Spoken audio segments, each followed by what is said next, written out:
Hello everybody and welcome to the West Ham My YouTube channel. You already know who I am. This is of course the Chelsea versus West Ham United predicted 11 plus a score prediction video where I'll be looking at Frank Lampard's team and how West Ham can try and exploit some of their weak areas and really be aware of some of their offensive areas, because obviously Chelsea, as we know, have an attacking array of talent, obviously bringing in Timo Werner, Kai Havertz, and I know neutral fans will look at it and say, well, they haven't hit the ground running, but I think Werner's possibly gone under the radar. They've got a fantastic midfield that I think Lampard has adjusted slightly to be a little bit more defensive-minded, particularly putting the pivot in terms of Kante. He's obviously brought Thiago Silva in for a little bit more defensive organisation, but they are an interesting team. They're still trying to find their feet, and I think West Ham, it's going to be a tough game. I can't lie. I've obviously done my homework, but we're going to have to take risks. We're going to have to take risks. We're going to have to be defensively disciplined, and we're going to have to be switched on against this Chelsea side, because I think Frank Lampard set up to allow them a lot of positional freedom and a lot of chances to try and hurt us. But let's get into it. Let's get into the Chelsea side. Obviously, in goal for Chelsea will be Edouard Mendy. They brought him in the summer. To be fair, I think they had to, didn't they, really, for Kepa. Possibly the only worse keeper than him is Roberto. He's a fantastic keeper. Really, really strong keeper. Collects the ball a lot of the times, gives his defence a bit of confidence, good shot stopper as well. An astute signing from Chelsea, and a signing that had to be made. I know possibly you look at that goal and that first goal against Wolves, and people may say that he was at fault for that. Again, against Everton, when he's made the mistake that's led to the penalty, there could be arguments. But listen, he's a solid goalkeeper and a good signing by Frank Lampard, because I think the goals you've seen them concede before he came in, a lot of them are goalkeeping errors. So I think that has sorted their defence out from that perspective. But West Ham are going to have to really try and get in behind this Chelsea defence and use the spaces that they exploit to hurt him and make him work. And I'm interested to see how West Ham can do that, even particularly from the set pieces we know we're strong at. I know Chelsea have been quite decent from those. So West Ham really have got to put pressure on him and make it a tough game for Edouard Mendy. Now, this guy, I really, really rate him. And I think he goes under the radar as well, as in terms of Premier League right-backs. Reece James, for me, is one of the best all-round right-backs in the league. I know Trent's fantastic going forward. I think he's the best going forward. But Reece James really impresses me defensively in terms of his one-on-one ability, his ability to get forward. I think earlier in the season, he was coming a little bit central and trying to join up with that attack. And of course, he's got that fantastic shot on him and that fantastic technical delivery. And we've seen that even with England when he's played wing-back, he can obviously get forward. He's an offensive-minded right-back. And we're seeing in this Chelsea side, particularly with the full-backs, a little transition in terms of how they're performing. Earlier in the season, Reece James is picking the ball up towards that final third and playing boxes in, swinging crosses in. Now he's looking in the last two games, and you've seen particularly from the Leeds game, also the Everton game, of him trying to overlap and get in behind. And I think he's good at both. I think he's probably one of the most sound technical right-backs for me in the league. It would be really tough for whoever plays down that left-hand side, whether it is Pablo Fornals or whether it is Saïd Benrahma, to really try and hurt him.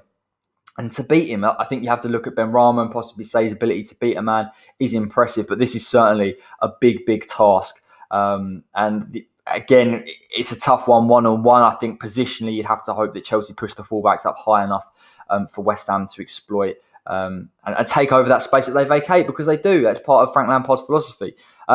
Let's get into the right side of the centre-backs first and foremost. Kurt Zouma, a bit of a nomad, if we're honest, in terms of the clubs that he's had. I know he was at Everton and he come back into the Chelsea fold last season, but Chelsea have really struggled picking that centre-back pairing that they've wanted. And they've obviously settled on Kurt Zouma and Thiago Silva. Kurt Zouma is unbelievable in the air. Offensively, the number of goals that he gets from set pieces, I think he could be Chelsea's top joint goal scorer this season in the Premier League with 4 goals, is what I've heard. I'm not surprised. His ability from set pieces is crucial to them. Defensively, and I think this is important to remember, the two centre-backs, I'll get it into it positionally. Obviously, they split when they're trying to play the ball out from the back, and I think if they're caught, if the turnover is quite high up the field, I think they can get split by a striker with good movement. So it is something for West Ham to be aware of. But I think Kurt Zouma, physically, a very, very good defender.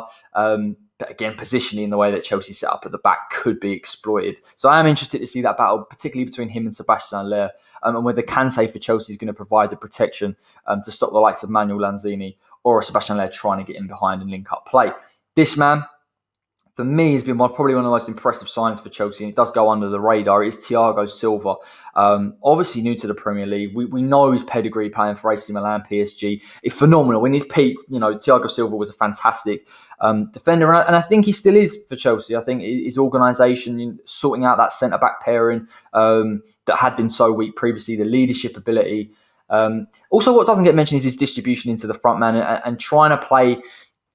He can play out of the midfield, he can play into the midfield, but he can also play over and try and link up play with the forward men and the likes of Timo Werner and possibly Pulisic. And I think he's got that range of passing in his game that the West Ham need to be aware of.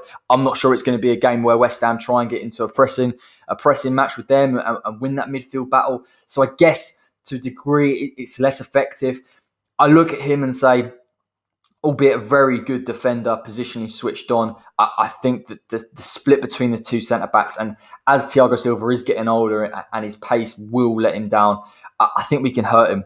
And I'd be looking for someone like Jarrod Bowen to come in a bit central and try and take him on and beat him, because I think if Chilwell vacates that space on that left-hand side, really Jarrod Bowen's only opponent there will be Thiago Silva. So I think fair play to Frank Lampard. He's brought Kante in, and I'll explain in the role that he's playing now to protect them. But I think, Kante's position, despite being in the pivot, can get caught out. Chelsea's press will catch them out, in my opinion. And I think if West Ham are brave enough, particularly with the number 10 in Lanzini and Allaire to play high up, we can really hurt this Chelsea team.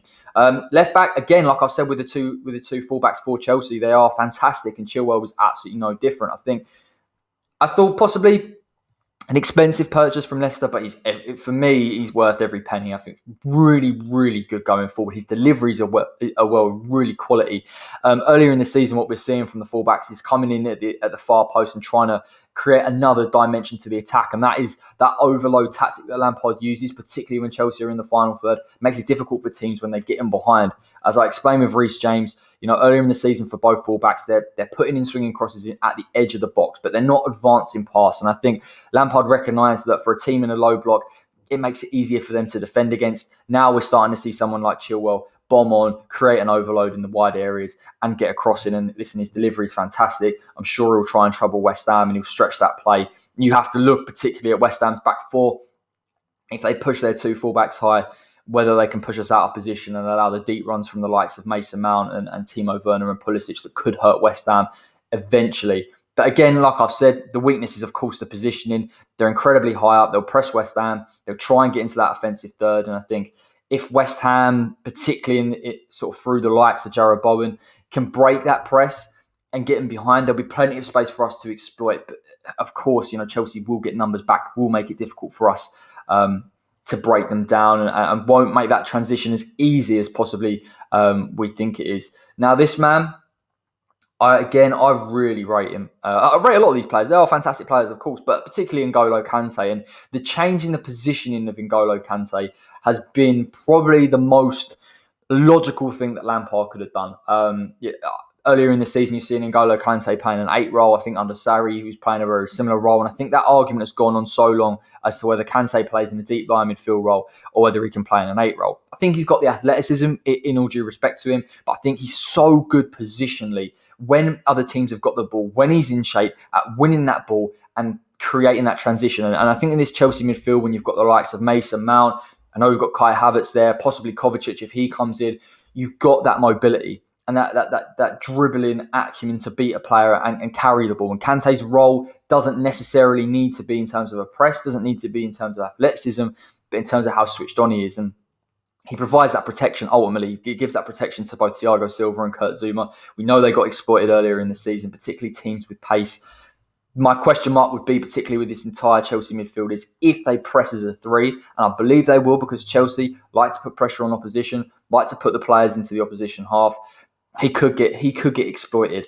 But again, the recovery pace of Ngolo Kante, his awareness in terms of the threat will make it a difficult game for Manuel Lanzini if he plays in that number 10 role. So it is something to watch out for. And also, and to that end, it will make it difficult if Sebastian Allaire tries to drop a little bit deeper. I think Kante, like I say, is a fantastic holding midfielder. And I worry that he could break West Ham's transition if we do beat that Chelsea press. Again, moving forward into the midfield positions for Chelsea, I believe they're going to play this, and this is purely because of the way that Lampard has played in the past few games. Mason Mount, I mean, I know he gets a lot of stick, particularly because of Southgate's persistence to play him in this England side, but I can see why. I really can see why. His dribbling ability, he can take on a man. He's got fantastic delivery from wide areas if needs be. I think we saw that earlier in the season when Lampard was trying to create runs in behind through his eights, and obviously, Mason Mount's got that ability. He can take shots from outside the box. He can create and link up play. He's a fantastic overall centre midfielder. I think it suits him in an 8 role. I know he's played in a little bit of an advanced position, almost like a 10 for Chelsea at times earlier in the season, but he is fantastic in that 8 role, and he gives them that chance to transition very quickly and put pressure on West Ham. And it's a test for both Rice and Soucek, like we've seen in the 4-2-3-1. We're going to need Soucek possibly to be an additional runner to that attacking four and give us something to move through that midfield. And if you have someone like Mason Mount who can beat a man and take you on, if someone like Soucek loses it does make it problematic for West Ham. I also look at him in terms of if West Ham play that low block, it's easy enough to stop the mobility in behind. And I think that's an interesting point of Chelsea in general, how much they try and stretch defences. But certainly if Mason Mount has an opportunity and has space outside the box, we could see him try and target the keeper from long shots. He's fantastic at it. So he is a real threat. Of course, it is functional into the way that Chelsea play, but we cannot overlook his technical ability because he does have it in spades. And I do think he can hurt West Ham if we afford him the space. Now, this man's been it's been a topic of contention, to be fair, between Chelsea fans. It's Kai Havertz. So I'll put him as a centre midfielder. I know he'll play in an advanced position. I think the best time that I've seen Kai Havertz play, particularly for Bayer Leverkusen, is in that number 9 role or in that 10 role just in behind the striker. To take a tiny example, when they played Barnsley, again, a completely different type of opposition, a lower league opposition. He thrives more in a 10 role where he can either get in beyond the central striker, or whether you can play off and feed off that central striker looking to play into him. There are those opportunities. I'm not convinced him playing an 8 role suits him. Again, very good technically, can keep the ball very well. I'm not sure about his athleticism, his ability to take on a man, to carry that ball that Chelsea really need. I think Chelsea have the players to try and get in behind. Whether they'll use that, particularly with the inverted winger style, I'm not convinced. But if I was a Chelsea fan, I would look at Havertz and say, I'm not sure this is the game for him to thrive in, even if he's playing in the advanced positions, because despite the fact that he could possibly create overloads, despite the fact that he could make those runs in behind, I'm not convinced he's got that opportunity to do so, particularly with West Ham's double pivot. It's going to be a tough game for him, in my opinion. And I think Mount's athleticism in that 8 role probably suits him a lot more than Havertz in that 8 role. So it'll be interesting to see. Nonetheless, I think both Mount and Havertz will play in advanced roles when Chelsea get the ball in West Ham's final third. And it will be a test, particularly for the likes of Declan Rice and Soucek, because Lampard loves to create overloads, additional runs, and trying to stretch that West Ham back four and the protection that they're going to need, particularly with Chelsea's runners into the box. We're going to really need those 2 defensive midfielders. So interesting. The front 3. Now, listen, they do play 4-3-3, Chelsea. Of course they do. But from everything that I've seen of them this season, the choice of an inverted winger, creating width, using the fullbacks does make sense. It is problematic from the sense that Chelsea's mobility to get in behind isn't really there, and possibly they could look to use someone like a Timo Werner or a Pulisic in a more advanced role, making those late runs and trying to get beyond. But obviously they do have a lot of freedom to come deep. I guess Lampard wants there to be an element of creativity and working with his 2 centre midfielders when they're pushed up in advanced areas. Again, let's touch on Timo Werner first and foremost, because this is such an interesting point. I think Timo Werner has actually come under a lot of criticism since he made his move from RB Leipzig, but from what I've seen of him, he really benefits in a team with a mid-block, a team that wants to push out slightly. You saw against Southampton, he was able to utilise that, get in behind and use his pace. Against Newcastle, he can make deep runs as well, and that's something that's massively underrated. And I wonder whether someone like Frank Lampard looks at Timo Werner's ability to run from deep as actually an attribute rather than something that hinders him. The problem for West Ham, particularly with the overlap of someone like Chilwell, is that Soufal is pushed out of position and has to deal with the overlap and allow space for Timo Werner to make that late run into the box. And I know he's not been clinical this season. I've seen all of his chances. He should have scored a lot more goals than he has. but it is too dangerous for West Ham to allow him to make those late runs into the box, particularly with his strength in terms of his dribbling, his natural pace to get in behind as well. I think if Chelsea begin to stretch that West Ham back four, get in behind, they will have chances to score because their midfielders are pushing too high. Giroud's got fantastic movement. I know that that's not naturally the way they played because of the style, because of the inverted wingers, but they can do it. And I think it looks at West Ham in terms of, if we make a defensive error, will we get picked up on? And again, we saw Reece Diop against Crystal Palace. He got exploited positionally. I think if he gets pushed out of position with Chelsea's overloads, we have a real issue with someone like Timo Werner because he can create chances for that Chelsea front line. Now, the man that's sort of come in recently, I know Hakim Ziyech he's been unbelievable for Chelsea. You know, his delivery could have caused West Ham all kinds of issues, particularly from what we saw down that right-hand side against Crystal Palace. Ziyech would benefit that from an in-swinging cross, but Pulisic is really strong in terms of his dribbling ability. He will again play a very inverted style, just like Timo Werner, but he has got the pace to get beyond and hurt West Ham. And again, you look at someone like Ogbonna, Creswell, the overloads in those areas. You know, we're looking at Reece James pushing up, Havertz and Mount possibly playing as late runners into the box, Pulisic trying to take on the man. It puts a lot of pressure on West Ham's back four, and Pulisic is a direct player. We saw against Leeds as well, he can latch onto crosses inside the box as well. That would also be my concern if West Ham don't pick up that mobility. Possibly someone like a Timo Werner can play it across and Chelsea have the chance to score. And I think Chelsea can create a lot of chances for themselves, but it does rely on West Ham making an error, making a mistake, trying to press them, trying to push the team up. And possibly West Ham may have to do that if we want to score a goal against Chelsea and beat them in transition. So it is a real contentious area. But like I've said, Pulisic, fantastic player. Really good goal scorer as well. Great finishing on him. He'll try and cut inside and cause West Ham all kinds of issues. Now, let's get on to this man, because I'm not sure Chelsea fans would have been sort of hell bent on him starting at the beginning of the season, but it is Olivier Giroud. I know he's kind of a little bit of a cult hero as such. Him coming off the bench, obviously last season, his Europa League exploits. I think he's a fantastic striker. I think he's been underrated for a long, long period of time. I agree that he isn't the type of player that's going to stretch a defence, but I don't think Chelsea need mobility from that front man. I think it hurts West Ham. I think it's hurt West Ham previously, particularly in that back four. You saw with someone like Bamford and that movement. But Giroud's movement in terms of meeting across, or his movement in behind, or his prowess in the area, that run he makes to the near post, and he'll sort of come towards that left-hand side. We know the delivery of Chilwell and Giroud's movement could hurt West Ham. And even if it doesn't hurt West Ham, the fact that someone like a Timo Werner can make a late run, a Mason Mount can make a late run into the box, they'll create overloads for West Ham. And I think it's easy enough to look at Chelsea and say they don't really try and play in behind a low block and they struggle to break us down. And fair enough, I think if West Ham don't make mistakes, we can make it difficult for them. But one mistake may be enough for someone like Chelsea to get a chance on goal and score. So Giroud's a problem. He's a problem from the air as well. He's fantastic there. I worry about Issa Diop on that right-hand side. I know Giroud's left-footed. He'll peel off to that left. He could cause us a lot of problems. Aerially, mobility-wise, coming to collect crosses, drawing out West Ham's defence and trying to drag it out of position. I really worry about West Ham defensively in this game because I think Chelsea can put us under a considerable amount of pressure that I possibly would have felt more comfortable in with obviously the 5-4-1 we reverted to, and we had that 3-4-3 formation with the wing-backs. This is a different game, a different formation. And I think it puts a lot of pressure on West Ham.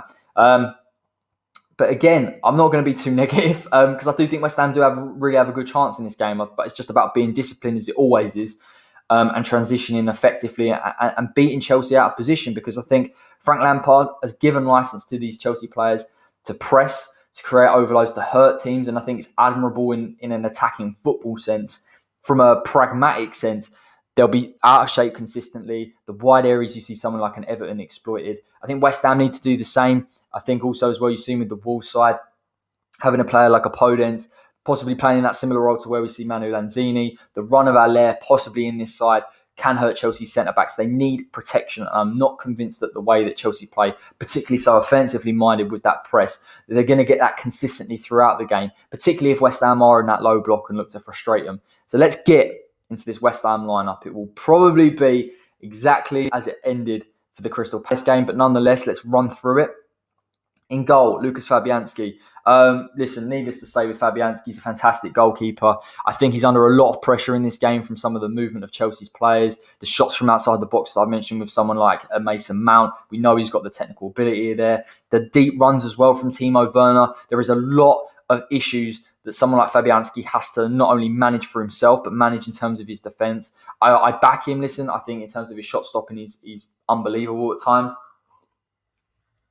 And he's returned to confidence this season. He really, really has. And I think it's been fantastic to see him back in form. We're going to need him in absolute top form to try and nullify this Chelsea team that are obviously so good in offensive areas. Now, right back. Vladimir Coufal, my man of the match for the Crystal Palace game. And to be fair, he's been an absolutely fantastic signing from Slavia Prague. I mean, the thing with someone like Coufal is he's fantastic defensively, very aware. We saw he prevented those runs from the likes of Zaha in the Crystal Palace game.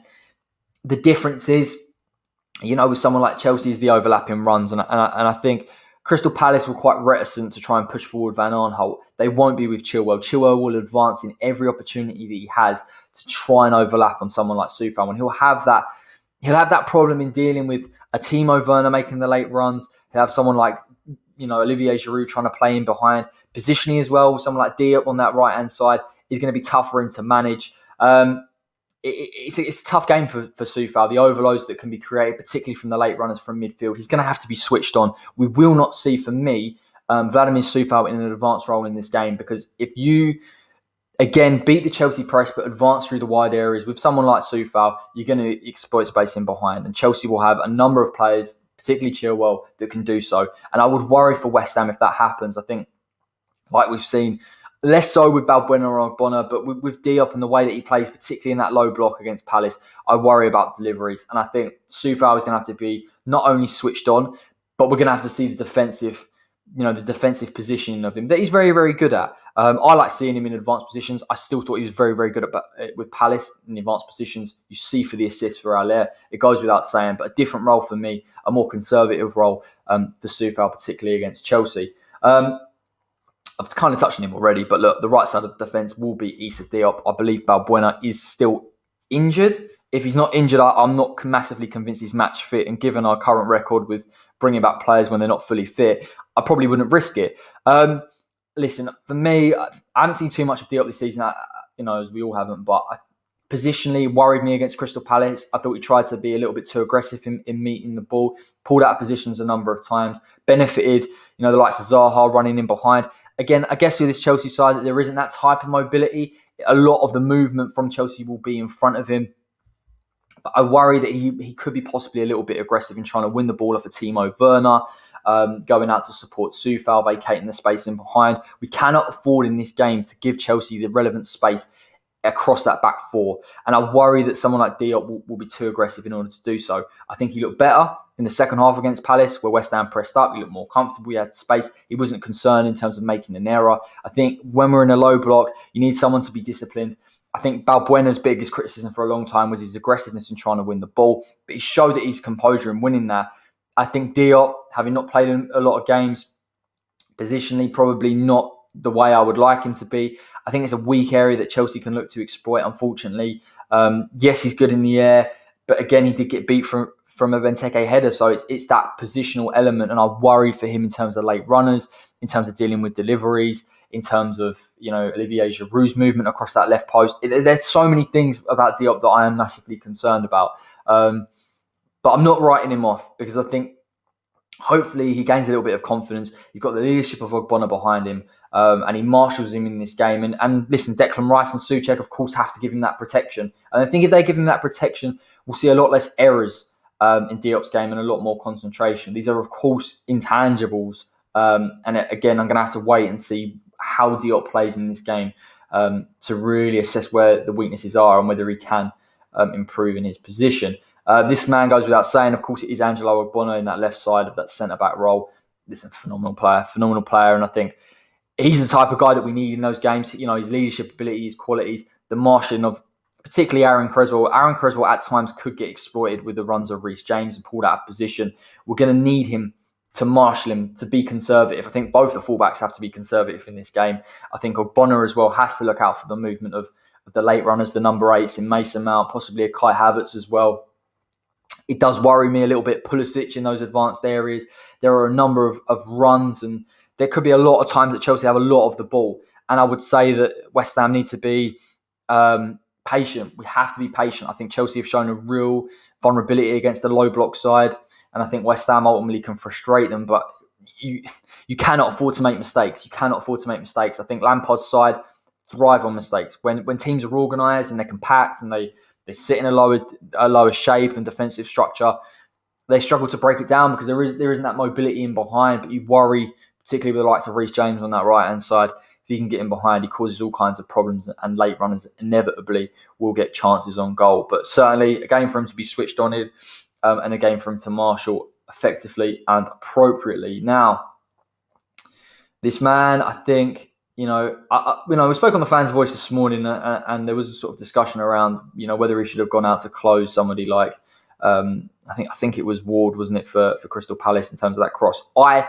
I've always said with someone like Aaron Cresswell, I wasn't a massive fan of him in offensive positions, which sounds crazy given he's created the most chances for West Ham this season. Correct, but he was in a back five that supported him, where he's got that kind of defensive security and he's got the hard work of Rice and Soucek to cover him. I'm not convinced we're going to see him in advanced areas in this game. I think his distribution down that left-hand side could be crucial. We saw, particularly with Everton, when they used the likes of Calvert-Lewin in the wide areas to try and stretch Chelsea, the distribution into those areas, those players like Saïd Benrahma, could hurt Chelsea. But defensively, he's going to have a real job on his hands with Reece James, Pulisic, Mason Mount on that right-hand side. He's got a lot in front of him that he needs to contend with, and I don't think we can really afford for him to slip up and make a mistake. So, again, a tough game for him, a disciplined game for him, as is with the whole entirety of the back four. I'm interested to see. For me, this is a new experience. I haven't seen West Ham against a side like this, so offensive-minded, with so many late runners. It is a test for West Ham in a back four, 100%. But no doubt, I think there are small avenues that West Ham can hurt Chelsea in, and I think. Listen, I think we'll do that. I think there are chances.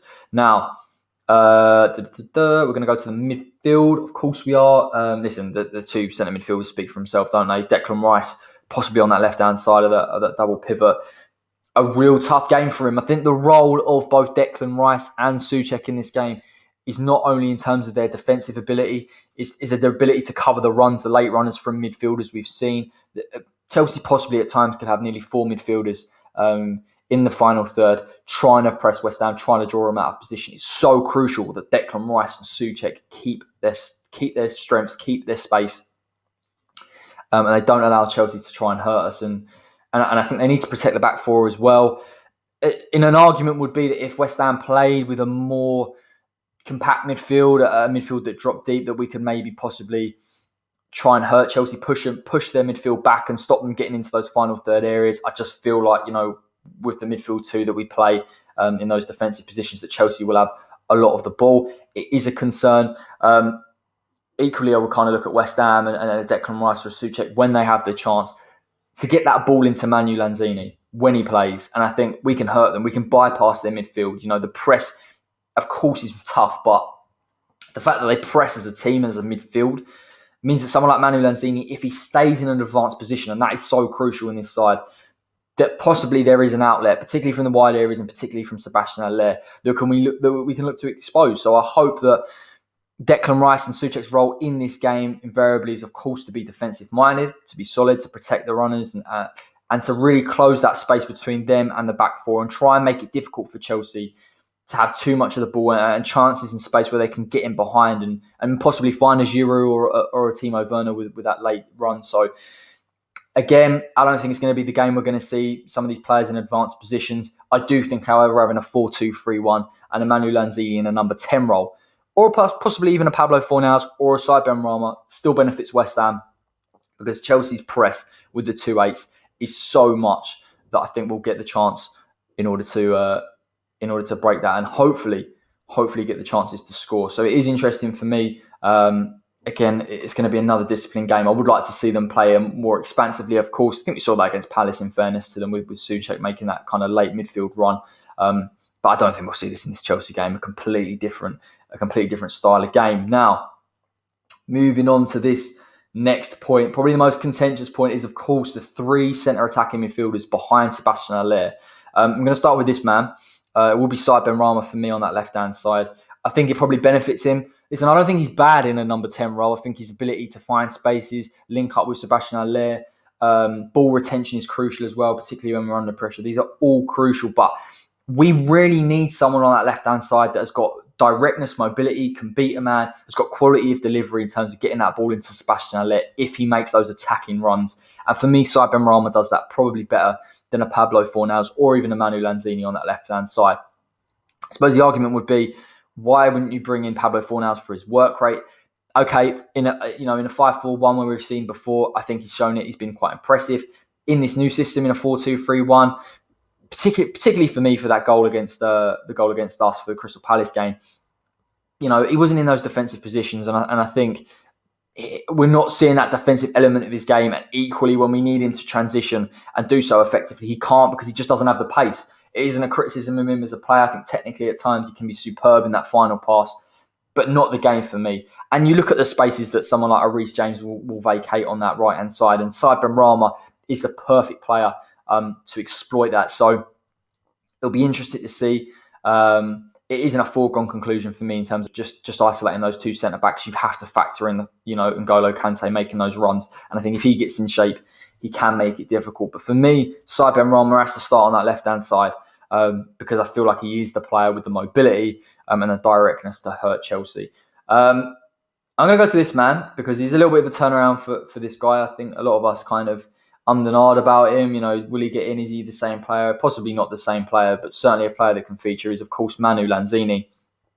I thought he was so impressive in that 10 role. And I've said this for a long time. I think his athleticism, from what we've seen in the early days of him coming into West Ham, isn't there anymore. Of course, that is because of his injury. But I think he still can hurt teams in that number 10 role where he's got space. His ball retention is very good. He has, for me, a bit more mobility than Pablo Fornals, even despite the injury, even if it isn't that level of athleticism. And I think, at times, particularly in that Palace game, I think he tried to play a ball in behind to Sebastian Haller, and that is exactly the type of run and pass that I think West Ham need in this game. I've seen Chelsea from the left-hand side get, and a striker making a run get exploited. I've seen, Chelsea from central areas. I look at Southampton as well with the striker making the run, get exploited. And I think Manuel Lanzini, and asking Manuel Lanzini's position to change in a more advanced role where he can affect the game more in an attacking sense is the right thing to do for him as a player overall. And this system, for me, benefits him a lot more than when he used to play in the 4-3-3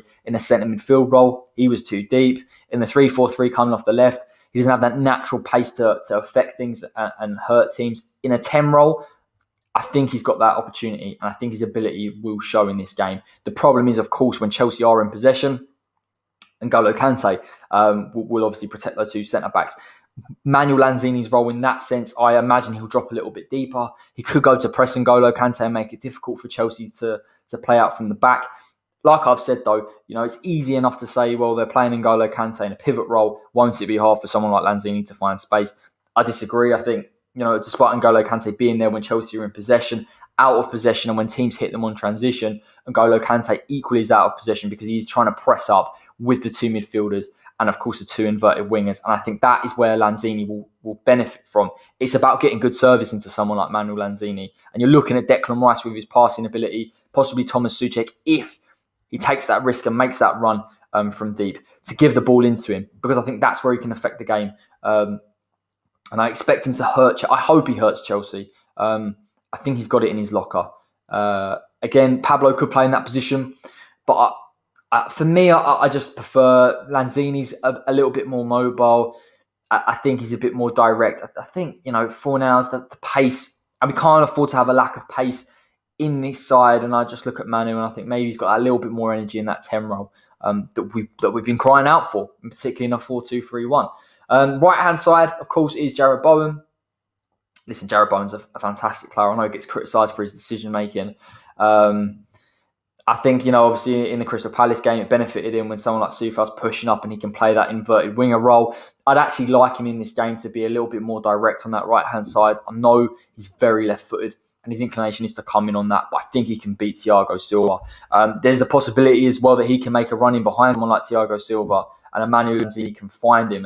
And that is going to be really interesting. If West Ham can win the ball, break that transition very, very quickly, get the ball into Lanzini, and we can isolate possibly Chelsea's defence and even Ngolo Kante. And I look at Jarrod Bowen, the pace, his directness, his finishing ability that is, for me, is massively underrated. And I get it because his decision-making process isn't as clinical as it needs to be. But for me, when he goes in on that left foot, I back him in terms of his finishing. And I'd like to see that in this game. I think we're going to have to see that in this game. I think West Ham cannot just rely on Sebastian Haller, particularly because of his pace and particularly depending on where he plays between the two centre-backs. We're going to need someone else making a run, and I think that could really hurt Chelsea. But equally, of course, I'll be looking at someone like Bowen to possibly get service into Sebastian Haller if he's making those runs in advanced positions, and possibly even the side Benrahma. So, listen, I think, like I've said, there are opportunities for West Ham to hurt Chelsea. It's just about beating that press, doing so effectively, and making those runs. We have to make those runs in advanced positions. If we don't, I fear that Chelsea, will be able to defend against us a little bit too easily. And if we're out of position, of course, they'll have a lot of the ball. And I wouldn't want Chelsea to have so much of the ball that invariably they do get that chance. And I think they've got enough to create enough chances. Now, here we go. Of course, it is the big man. I think he'll play. For me, I can't see Antonio playing. And I don't think Antonio should play anyway. He's obviously coming back from that injury. I think, I was the biggest critic of Sebastian Haller against Leeds. The biggest critic. I don't think you could have found a more hyperbolic criticism of him. I think he's improved a lot, in the games that he's come into the side. I think the criticism of him against Crystal Palace was he was playing in deep areas. I can't blame him too much. I think West Ham were playing as a team way too deep. And I think it was hurting him. And the thing with Sebastian Haller is if he's picking ball up in deep areas, again, he can't affect things from a striking perspective. He has to be creative. I worry about him in this game if he's playing in deep areas because I feel like it will force both Manuel Lanzini and Haller further back. I think it will make it comfortable for Chelsea. Of course, they've got N'Golo Kante there as well. It would be interesting to see whether someone like Sebastian Haller can put pressure on N'Golo Kante and whether runners in either side Benrahma or Jarrod Bowen can get in behind and he can become that creator. For me, though, in this game, I know he can do it and he's shown improved awareness and distribution. I would like to see him in an advanced role. And what I mean by this, I actually back Sebastian Haller in his late runs in the final third. I think he's got decent movement. I'm not saying he's quick, of course he isn't, but he's got decent movement. And what you've seen, particularly the way Chelsea play out from the back, with the two centre-backs splitting, if West Ham can win that ball, even in transition, I think Haller's got that chance to get in behind. And I think we can see in a Sebastian Haller getting onto the end of service and possibly getting a shot off on goal and scoring. Now, of course, this relies on him changing the way that he's played for West Ham previously. In that 3-4-3, his role and responsibility to come deep, collect the ball and allow the two wingers to get in beyond worked.